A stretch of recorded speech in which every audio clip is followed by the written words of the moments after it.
Hi friends, இன்னைக்கு 12 யூஸ்ஃபுல்லான டிப்ஸை பார்க்கலாமா? நம்ம பாலெல்லாம் காய்ச்சினதுக்கப்புறம் அதை தட்டு போட்டு மூடி வைப்போம்.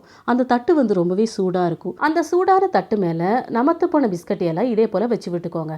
5 நிமிஷத்துலேயே அந்த பிஸ்கட் எல்லாம் நல்ல க்ரன்ச்சியாக மாறிடும். நல்ல மொறு மொறுன்னு பிஸ்கட் நமக்கு கிடைக்கும். நமத்து போகாத பிஸ்கட்டு கூட நீங்கள் இதே போல் வச்சு சாப்பிடலாம். சூடாக நல்லா சாப்பிட்றதுக்கு நல்லாயிருக்கும். கொடையெல்லாம் நம்ம டெய்லி யூஸ் பண்ண மாட்டோம், தேவைக்கு தான் யூஸ் பண்ணுவோம். அந்த மாதிரி டைமில் கொடையோட கவர் இருந்தால் எடுத்து வச்சுக்கோங்க. இல்லைனா யூஸ் பண்ணாத சாக்ஸ் இருந்தால் அதுக்குள்ளே இதே போல் போட்டு வச்சுக்கோங்க. அப்போ அழுக்காகாமல் இருக்கும். அடுத்ததாக யூஸ் பண்ணி முடிச்ச ஒரு பென் எடுத்துக்கோங்க.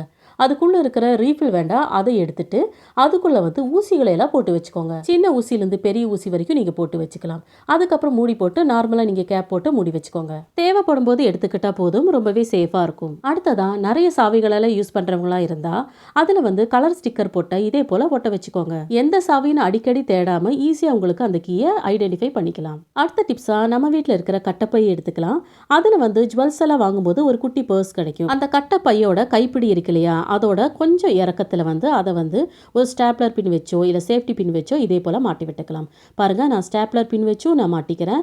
இன்னொன்று வந்து ஒரு சேஃப்டி பின்னை வச்சும் நான் இதே போல் மாட்டி விட்டுக்கிறேன். பெரியவங்களாம் அந்த கட்டப்பையை யூஸ் பண்ணும்போது அதுக்குள்ளேயே எல்லாமே போட்டு தேடிட்டே இருப்பாங்க. அதுக்கு இந்த மாதிரி பர்ஸ் மாட்டி விட்டீங்கன்னா அதில் சாவி, சில்லற காசுகள், அதுக்கப்புறம் கேஷ் ஏதாவது இது போல் வச்சு விட்டுக்கலாம். அவங்களுக்கு ரொம்பவே யூஸ்ஃபுல்லாக இருக்கும். அடுத்ததாக குட்டி குட்டி பிளாஸ்டிக் டப்பாவோட மூடி எடுத்து கேஸ் ஸ்டவோட அடியில் அந்த 4 இடத்துல இதே போல் வச்சு விட்டீங்கன்னா கிச்சன் டாப் துடைக்கும் போது அதில் தண்ணி படாமல் சேஃபாக இருக்கும். அடுத்த டிப்ஸாக பிளாஸ்டிக் பாக்ஸ் இருந்தால் இதே போல் எடுத்துக்கோங்க.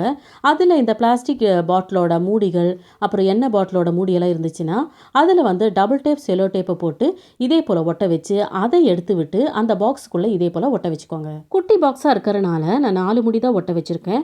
கொஞ்சம் பெரிய பாக்ஸாக இருந்தால் 6 முடி வரைக்கும் நீங்கள் ஒட்ட வச்சுக்கலாம்.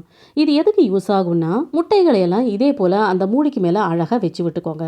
உங்களுக்கு அந்த முட்டைகள் ஒன்றோடு ஒன்று ஒட்டாமல் நல்லா சேஃபாகவே இருக்கும். பார்க்கறக்கும் பாருங்கள், ரொம்பவே நீட்டாகவும் அழகாகவும் இருக்கும். அடுத்த டிப்ஸாக நம்ம வீட்டில் குட்டி குட்டி பிளாஸ்டிக் ரவுண்ட் பாக்ஸ் இருக்கும். அதோட மூடி எடுத்துக்கோங்க. அதோட சென்டரில் பிளாஸ்டிக் பாட்டிலோட மூடியெல்லாம் இருக்கும் இல்லையா, அதில் வந்து ஃபெவிகாலை இதே போல் அப்ளை பண்ணி சென்டரில் ஒட்ட வச்சுக்கோங்க. கொஞ்ச நேரத்திலேயே நல்லாவே ஒட்டிக்கும். இது எதுக்கு யூஸ் பண்ணலான்னா, தோசைக்கல்லுக்கெல்லாம் நம்ம எண்ணெய் தடவுற பாத்திரம், இந்த மாதிரி மூடி வைக்காத பாத்திரம் எல்லாம் இருக்கு இல்லையா, அதில் வந்து ஒரு மூடியாட்டை நம்ம யூஸ் பண்ணிக்கலாம்.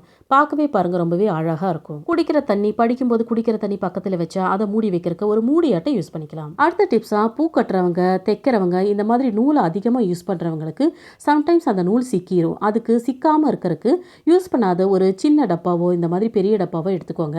அதுக்குள்ளே சென்டரில் ஒரு சூடான கம்பியை வச்சு ஹோல்ஸ் போட்டு விட்டு, இப்போ அந்த ஹோல்ஸ் போட்டு விட்டதுக்கப்புறம் அந்த மூடியை எடுத்து நீங்கள் எடுத்திருக்கிற அந்த நூல்கண்டை அதுக்குள்ளே போட்டு விட்டு அந்த நூல்கண்டோட எண்டில் இருக்கிற அந்த நூலை வந்து நம்ம பண்ணியிருக்கிற அந்த ஹோல்ஸ் வழியாக அதுக்குள்ளே இன்சர்ட் பண்ணிக்கோங்க. இப்போ அந்த நூலை வந்து அந்த ஹோல்ஸ் வழியாக வெளியே எடுத்ததுக்கப்புறம் அந்த மூடி போட்டு அந்த டப்பாவை மூடிக்கலாம். இப்போ இந்த நூலை எப்படி வேணால் நீங்கள் எடுத்து யூஸ் பண்ணிக்கலாம். உங்களுக்கு சிக்கவே சிக்காது. மளிகை கடைக்கு, அப்புறம் பொட்டலம் போடுறவங்க, இந்த மாதிரி கவர் பண்ணுறவங்களுக்கெல்லாம் இது ரொம்பவே யூஸ்ஃபுல்லாக இருக்கும். உங்களுக்கு இதை விட சின்ன டப்பாலையும் இதே மாதிரி செஞ்சு இந்த நூலை நீங்கள் யூஸ் பண்ணிக்கலாம். அடுத்த டிப்ஸாக யூஸ் பண்ணி முடிச்ச பேனாக்களோட மூடிகளெல்லாம் எடுத்துக்கோங்க. நீங்கள் துணியெல்லாம் காய போடும்போது கிளிப்பெல்லாம் எப்படி யூஸ் பண்ணுறீங்களோ, கிளிப்புக்கு பதிலாக இதையும் கூட நீங்கள் யூஸ் பண்ணிக்கலாம். ரொம்ப ரொம்ப டைட்டாக நிற்கும். துணி காய போடுற அந்த கிளிப் பாக்ஸில் அந்த கிளிப்போட கூட இந்த பேனாக்களோட மூடியும் சேர்த்து வச்சுக்கோங்க. இது ரொம்ப ரொம்ப யூஸ்ஃபுல்லாக இருக்கும். அடுத்த டிப்ஸாக ஒரு பிளாஸ்டிக் டப்பாவை எடுத்துக்கோங்க.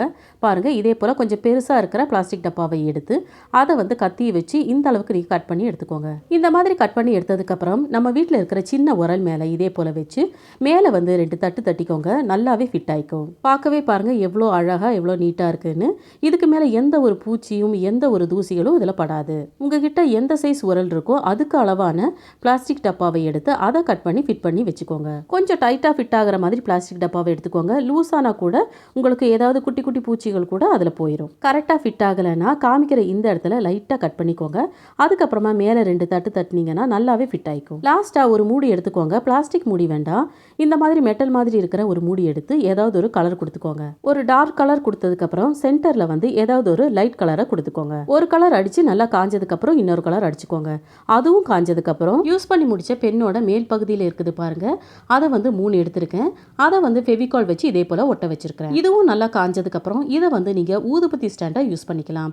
உங்களுக்கு நிறைய ஊதுபத்தி வேணும்னா அந்த அளவுக்கு நீங்கள் ஒட்ட வச்சுக்கோங்க. இந்த எல்லா கிராஃப்ட்டுக்கும் 10 ருபீஸோட ஃபெவிகால் தான் யூஸ் பண்ணியிருக்கேன். நல்லாவே ஒட்டுது. பார்க்கவே பாருங்கள் எவ்வளோ அழகாக இருக்குன்னு.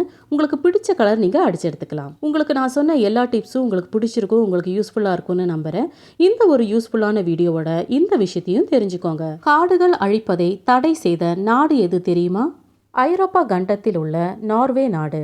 இந்த வீடியோ உங்கள் எல்லாருக்கும் ரொம்பவே பிடிச்சிருக்குன்னு நம்புகிறேன். தேங்க்ஸ் ஃபார் வாட்சிங்.